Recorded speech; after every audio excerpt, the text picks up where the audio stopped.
Tamil Senior, May 1977. Get ready. 10 seconds. 5 seconds. Start. தலைவர் அவர்களே, நண்பர்களே, இந்திய தொழில்களின் அபிவிருத்தி பற்றிய இக்கருத்தரங்கினை மிக நல்ல முறையில் ஏற்பாடு செய்து அதில் கலந்து கொள்ளும்படி என்னை அழைத்த உங்கள் அனைவருக்கும் என் நன்றியையும் மகிழ்ச்சியையும் முதலில் தெரிவித்துக் கொள்ளுகிறேன். உலகில் தொழில்துறையில் முன்னேற்றம் அடைந்த நாடுகள்தான் பொருளாதார துறையில் சிறந்து விளங்குவதை பார்க்கிறோம். அந்த நாட்டு மக்களின் வாழ்க்கை தரம் வெகுவாக வளர்ந்துள்ளதையும் காண்கிறோம். ஆகவே தொழில் வளர்ச்சிக்கு வேண்டிய எல்லா நடவடிக்கைகளையும் மேற்கொள்ள வேண்டியது அரசின் கடமையாகும் என்பதை சுட்டிக்காட்ட விரும்புகிறேன். இந்தியாவில் நலிவடைந்து வரும் சிறு தொழில்களுக்கு உதவ இந்திய தொழில் அபிவிருத்தி வங்கியானது தீர்மானித்திருக்கிறது என்ற செய்தி இந்த சமயத்தில் மிகவும் வரவேற்கத்தக்கதாகும்.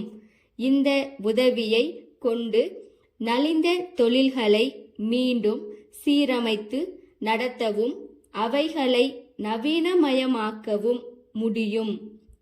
தற்போது சர்க்கரை மற்றும் காகிதம் ஆகியவற்றை உற்பத்தி செய்யும் தொழில்களுக்கு இத்தகைய உதவி கிடைக்கும் என்று தெரிவிக்கப்பட்டுள்ளது. வேறு சில தொழில்களுக்கு உதவுவது பற்றி அறிக்கை விரைவில் வரும் என்று அறிவிக்கப்பட்டுள்ளது. கொஞ்ச காலமாகவே இத்தகைய தொழில்களை சீராக்கும் விஷயத்தில் அரசு விசேஷ கவனம் செலுத்தி வந்துள்ளதை நீங்கள் அனைவரும் அறிவீர்கள். அரசாங்கம் நேரடியாகவும் இதர நிதி ஸ்தாபனங்கள் மூலமாகவும் உடனடியாக இத்தகைய நிதி நிவாரண நடவடிக்கைகளை எடுக்க வேண்டிய நிர்பந்தம் ஏற்பட்டுள்ளது. கடந்த வரவு செலவு திட்டத்திலும் இதை பற்றி அரசு குறிப்பிட்டிருந்தது. அதன் அடிப்படையில் சில உருப்படியான நடவடிக்கைகளை எடுக்க அரசு இப்போது ஆரம்பித்திருப்பதை நாம் காண்கிறோம். திட்ட கமிஷனுடைய ஒரு விசேஷ குழுவும் இந்த பிரச்சனையை ஆராய்ந்து பல்வேறு நிவாரண முறைகளை சிபாரிசு செய்திருக்கிறது.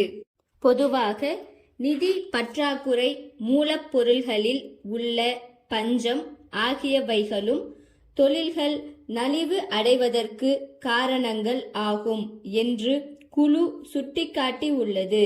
தொழில் அபிவிருத்திக்காக அரசு பல திட்டங்களையும் சட்டங்களையும் ஏற்படுத்தி செயல்படுத்தும் போது சிறு தொழில்களுக்கு இம்மாதிரி நிலை ஏற்படுவது பொருத்தமாக இல்லை. இத்தகைய நிலை ஏற்படுவதற்கான காரணங்களை கண்டு அவற்றை பரிசீலனை செய்வதில் கவனம் செலுத்தப்படுவது அவசரமான ஒன்றாகும். தொழில்களுக்கு வேண்டிய மூலப்பொருள்கள் சுலபமாக கிடைக்கவும் உற்பத்தி செய்யப்பட்ட பொருள்கள் உடனடியாக விற்பனையாகவும் போதிய நிதி வசதி ஏற்படுத்தி தரவும் அரசு தொடர்ந்து உதவ வேண்டும் என்றும் இந்த சமயத்தில் கேட்டுக்கொள்ள விரும்புகிறேன். தொழில் நலிவுக்கான அடிப்படை காரணம் பெரும் அளவுக்கு நிர்வாகத்துறையில்தான் இருக்க வேண்டும் என்ற ஒரு கருத்தும் இருக்கிறது. இத்தகைய நிலைமைகள் ஏற்படாமல் இருப்பதற்கு வேண்டிய நடவடிக்கைகளையும் எடுக்க வேண்டும். ஆகவே தொழிலாளர்களும் தங்கள் கடமைகளை உணர்ந்து சிறப்பாக பணியாற்ற முன்வர வேண்டும்.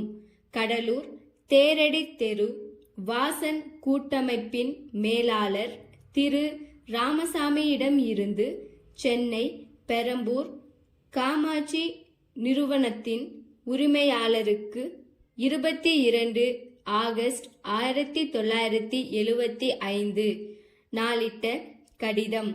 அன்புடையீர், நீங்கள் ஏற்கனவே ஒப்புக்கொண்டிருந்தபடி இத்திங்கள் 18ஆம் நாளுக்குள் வந்து சேர வேண்டிய தோல் கைப்பெட்டிகள் 50 இன்னும் வந்து சேரவில்லை என்பதை வருத்தத்துடன் தெரிவித்துக் கொள்கிறோம். இது எங்களுக்கு மிகவும் சங்கடமாக இருக்கிறது.